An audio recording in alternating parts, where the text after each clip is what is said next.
How to fix the eFootball not working even after updates. Now, to fix the eFootball not working, crashing, or getting stuck on the loading screen after a new update, you must clear the game case to delete corrupted temporary files.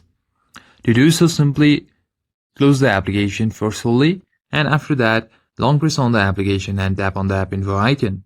Now simply scroll down to the storage section and tap on storage. There you'll find cache and tap on clear cache. Then simply head back one step, and just beside uninstall at the bottom tab you will find force stop, and tap on force stop and tap on OK. Then check your network connectivity. Go to the navigation bar, and after that simply turn on airplane mode on. Now wait for 10 to 15 seconds, and after that toggle it off.